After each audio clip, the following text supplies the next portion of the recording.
పెళ్ళైనా పండగైనా వేడుక ఏదైనా పట్టు చీరల ప్రత్యేక వేదిక వారాహి సిల్క్స్.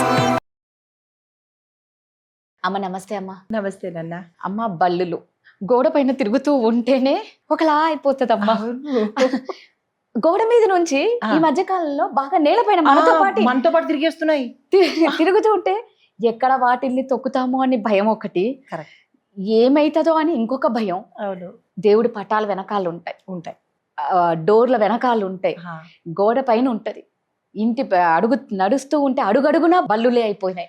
ఏమన్నా అంటే ఎండాకాలం కదా, బయట వేడి తట్టుకోలేక లోపలికి వస్తున్నాయి. అవును అమ్మ, ఇన్ని బల్లులు తిరుగుతూ ఉంటే మరి ఏమన్నా ఎటువంటి మార్పులకు ఏమన్నా ఇదేమన్నా సంకేతమా? అసలు ఏమన్నా దోషాలు వస్తాయా?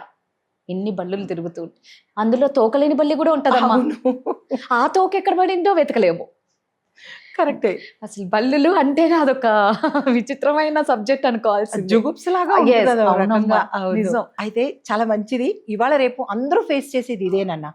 అయితే మీరన్నట్టు ప్రతి ఇళ్లలోనూ ఇదివరకు గోడల మీద ఉండేవి, ఇప్పుడు బల్లులు మనతో పాటు నడిచేస్తూ ఉన్నాయి. వాటికి భయం పోయింది, చక్కగా తిరిగేస్తున్నాయి కబోర్డ్లను వాటిల్లోనూ. ఇంకా చెప్పాలంటే కబోర్డ్స్ లో కూడా మనము తలుపు వేయడం మర్చిపోతే బట్టల సందులో కూడా దొరుకుతాయమ్మా. అయితే బల్లి విష్ణు స్వరూపం నాన్న. బల్లిని చంపకూడదు అంటే స్వయంగా బల్లి తాలూకా స్ప్రేలు వేసేస్తుంటారు, ఇవాళ రేపు చాలా వచ్చేస్తున్నాయి.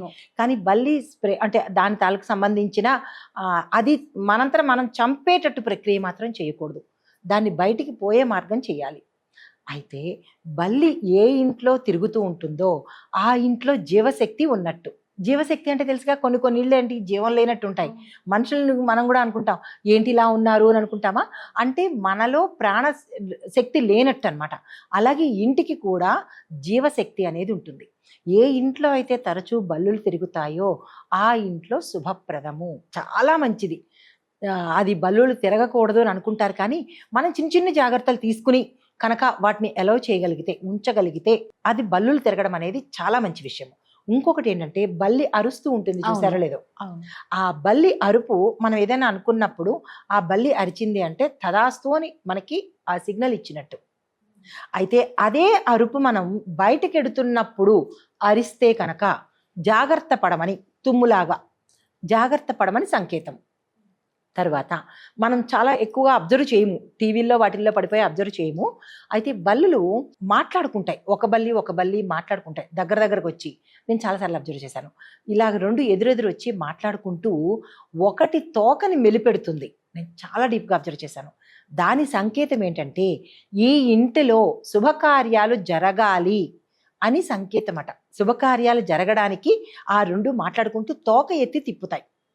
మీరు అబ్జర్వ్ చేయండి, ఎవరైనా సరే అబ్జర్వ్ చేసినట్టయితే తోక ఎత్తి తిప్పుతూ మాట్లాడుకుంటాయి. అరవ్వు, ఒకదాని ముఖం ఒకటి ఎదురకుండా వస్తాయి. తరువాత ఆ బల్లులు అమావాస్య రోజు మీరు అన్నట్టు వెనకాల దేవుడి పటాల వెనక కానీ, లేదా మన పెద్దల పటం వెనకాల కానీ, సీనరీస్ వెనకాల కానీ ఉంటే కనుక అది దోషమేమీ కాదు.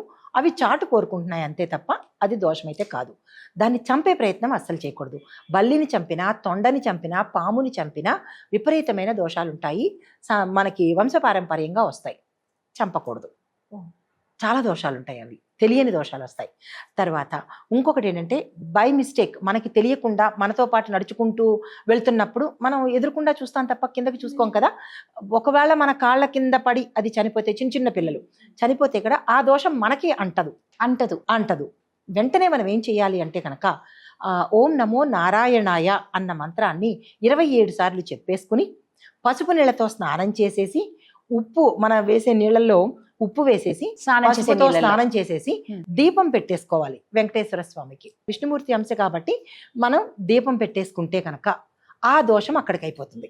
ఇంకా మనకి దోషం అంటదు, వంశపారంపర్యంగా రాదు. అది మనం కావాలని చేసింది కాదు కాబట్టి ఆ దోషం అయితే ఉండదు. అయితే ఈ బల్లుల్లో కూడా అమావాస్య రోజు పూజా మందిరంలో మీకు కనుక తాటస్థపడితే, కనబడితే, పూజ చేస్తున్నప్పుడు ఏదో సమయంలో కనబడితే కనుక ఆ లక్ష్మీ అమ్మవారు అనుగ్రహం ఇచ్చినట్టు. వెంటనే కనుక మీరు పసుపు కుంకుమ తీసి దాని ముఖం మీద జల్లద్దు, దాని కళ్ళల్లోనూ దాని ముఖం మీద కాదు, కానీ అలా అన్నామంటే అక్కడే వేసేస్తారు కాబట్టి అక్కడ కాకుండా దానికి చూపించి మనం ఏదైనా ఒక ప్లేట్లో వేసేసినట్టయితే ఆకస్మిక ధనప్రాప్తి కలుగుతుంది. ఇది తథ్యము. ఎవరికో కాదు, నాకే జరిగింది కాబట్టి నేను ఇంత గట్టిగా చెప్పగలుగుతున్నా. అమావాస్య రోజు గుర్తుపెట్టుకోండి, అమావాస్య రోజు దేవుడి పటం వెనకాల పూజా మందిరంలో, దేవుడి పటంలో కానీ లేదా మందిరంలో కానీ కనపడిన వెంటనే పసుపు కుంకుమ తీసుకొని ఇలాగ పూజా మందిరంలో ఒక పళ్ళెల్లో వేసేసినట్టయితే కనుక తప్పకుండా శుభవార్త వింటారు, ఆకస్మిక ధనప్రాప్తి వస్తుంది. కోర్టు కేసుల నుంచి తక్షణమే శుభవార్త వస్తుంది. మనం ఏదైతే అనుకుని బాధపడుతూ ఉంటామో కానీ సాధారణంగా కనపడదు, అది కనపడింది అంటే అది మన అదృష్టం కిందే లెక్క. కనపడితే కనుక తక్షణమే ఈ పని చెయ్యండి, మీరు మంచి శుభవార్త వినే అవకాశం. అంటే అమావాస్య రోజున ఏ సమయంలో అమ్మ పూజ చేసేటప్పుడా లేకపోతే సాయంత్రం సమయంలో, ఆ రోజంతా మీరు మనం పొద్దునపూట చూస్తాము, లేదా సాయంత్రం దీపం పెట్టేటప్పుడు చూస్తాము. మనం ఎప్పుడు చూసినా సరే వెంటనే పూజ అయిపోయిన తర్వాత కనిపించింది అనుకోండి, కొన్ని పూజా మందిరాలకి తలుపులు ఉండకపోవచ్చు, అలా కనిపించిన వెంటనే ఈ సమయం ఆ సమయం అని లేదు, వెంటనే మీరు పసుపు కుంకుమ వేసేసినట్టయితే కనుక మంచి ఫలితాలు కనిపిస్తాయి. తర్వాత ఇంకోటి ఏంటంటే స్నానం చేసేటప్పుడు మీ ఇష్టదైవాన్ని మోస్ట్లీ మనము వెంకటేశ్వర స్వామిని తలుచుకోవడము అత్యంత శ్రేయస్కరం అనమాట. దాంతోపాటు పొరపాటున కబోర్డ్లో మనం ఏవైనా డబ్బాలు అవి సర్దుతున్నప్పుడు లేదా కబోర్డ్ తలుపులు వేస్తున్నప్పుడు దాని తోకో, ఇందాక మీరు అన్నారుగా తోకో ఏదో విరిగిపోయి ఉండేవి కనపడుతుందంటే అది బై మిస్టేక్ దానంతటా అది విరిగిపోయినా, అది తోక విడిపోయినా లేదా దానంతటా అది చనిపోయినా ఆ దోషం మనకి ఉండదు. దాన్ని తీసుకుని వెళ్ళి ఎక్కడైనా విసర్జన చేసేస్తే ఆ దోషం మనకి ఉండదు. తర్వాత మనం పసుపేసి క్లీన్ చేసుకుంటాము. అగరబత్తి చూపించేయండి, ఆ చనిపోయిన ప్రదేశంలో అగరబత్తి చూపించేయండి, దోషం పూర్తిగా పోతుంది అనమాట. బల్లి కనిపిస్తే అందరం ఒకలా అనుకుంటాం, కానీ ఇన్ని మంచి సంకేతాలు ఉన్నాయని చాలా మందికి తెలియదమ్మా. బల్లి పడితే కూడా శకునాలు ఉన్నాయమ్మా, స్త్రీలకు వేరేగా ఉన్నాయి, పురుషులకు వేరేగా ఉన్నాయి. అసాధ్యమైనంత వరకు బల్లి మనకి మంచి చెయ్యాలనే పడుతుంది, ఒక్క తల మీద తప్ప.